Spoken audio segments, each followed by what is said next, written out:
Hello friends, welcome to my channel Tunga ಅಡುಗೆ. ಯಾರು ಹೊಸದಾಗಿ ನನ್ನ ಚಾನಲ್ ನೋಡ್ತಾ ಇದ್ದೀರಾ, ಪ್ಲೀಸ್ ಸಬ್ಸ್ಕ್ರೈಬ್ ಮಾಡ್ಕೊಳ್ಳಿ. ಪಕ್ಕದಲ್ಲೇ ಇರೋ ಬೆಲ್ಲೈಕನನ್ನು ಕ್ಲಿಕ್ ಮಾಡಿ. ಫ್ರೆಂಡ್ಸ್, ಮನೆಯಲ್ಲೇ ಸಿಂಪಲ್ಲಾಗಿ ಈಸಿಯಾಗಿ ಅಚ್ಕಾರದ ಪುಡಿ ಯಾವ ರೀತಿ ಮಾಡೋದು ಅಂತ ನೋಡೋಣ ಬನ್ನಿ.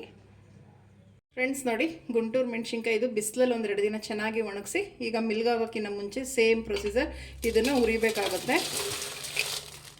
ನೋಡಿ, ಒಂದು ಅರ್ಧ ಟೇಬಲ್ ಸ್ಪೂನಷ್ಟು ಎಣ್ಣೆ ಹಾಕ್ತಾ ಇದ್ದೀನಿ. ಒಂದು ಅರ್ಧ ಟೇಬಲ್ ಸ್ಪೂನ್ ಸಾಕು. ನೋಡಿ ಸಾಕು. ಈಗ ಉರಿಯೋಣ.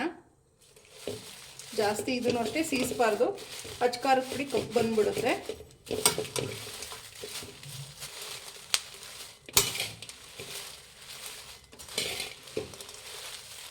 ಫ್ರೆಂಡ್ಸ್ ನೋಡಿ, ಸಾಕು ಇಷ್ಟು ಹುರಿದಿರೋ ಅಂಥದ್ದು, ಜಾಸ್ತಿ ಸೀಸಬಾರ್ದು. ನೋಡಿ ಈವನ್ನಾಗಿ ಚೆನ್ನಾಗಿ ಹುರಿದಿದೆ, ಸಾಕು.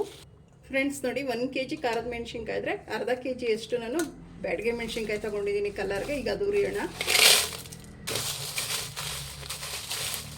ಇದು ಅಷ್ಟೇ ಜಾಸ್ತಿ ಸೀಸಬಾರ್ದು, ಇದು ಕಲರ್ಗೋಸ್ಕರ ಹಾಕೋದು, ತುಂಬ ಚೆನ್ನಾಗಿ ಬರುತ್ತೆ ಖಾರದ ಪುಡಿ.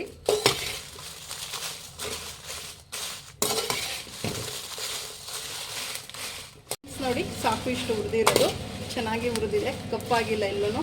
ನೋಡಿ ಇಷ್ಟಾದರೆ ಸಾಕು. ನೋಡಿ, ಮಿಲ್ಗಾಗೋಕ್ಕಿಂತ ಮುಂಚೆ ಸೇಮ್ ಎಲ್ಲ ಮಿಕ್ಸ್ ಮಾಡಿ, ಖಾರದ ಮೆಣಸಿನ್ಕಾಯಿ ಬ್ಯಾಡಗೆ ಮೆಣಸಿನ್ಕಾಯಿ ಎಲ್ಲ ನೋಡಿ ಸಾಕು. ಈಗ ಇದನ್ನ ಮಿಲ್ಗೆ ಹಾಕ್ಸ್ಕೊಂಬರೋಣ. ಫ್ರೆಂಡ್ಸ್ ನೋಡಿ, ಮಿಲ್ ಮಾಡಿಸ್ಕೊಂಬಂದಿದ್ದಾಗಿದೆ. ಇದು ಚೆನ್ನಾಗಿ ಆರಿ ತಣ್ಣಗಾದ ಮೇಲೆ ಜಲ್ಲಿ ಹಿಡಿದು ಬಾಕ್ಸಿಗೆ ತುಂಬ್ಕೊಬೇಕು. ನೋಡಿ ಎಷ್ಟು ಚೆನ್ನಾಗಿ ಬಂದಿದೆ ಕಲರು. ಫ್ರೆಂಡ್ಸ್ ನೋಡಿ, ಹಚ್ಚ ಖಾರದ ಪುಡಿ ರೆಡಿ ಆಗಿದೆ. ನೋಡಿ ಎಷ್ಟು ಚೆನ್ನಾಗಿ ಕಲರ್ಫುಲ್ಲಾಗಿ ಬಂದಿದೆ.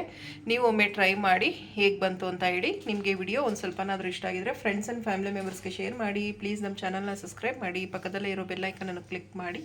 ನಾನು ಯಾವುದೇ ವಿಡಿಯೋ ಹಾಕಿದ್ರೆ ನೋಟಿಫಿಕೇಷನ್ ಬರುತ್ತೆ. Thank you for watching. ಮುಂದಿನ ವಿಡಿಯೋದಲ್ಲಿ ಭೇಟಿಯಾಗೋಣ. ನಮಸ್ಕಾರ.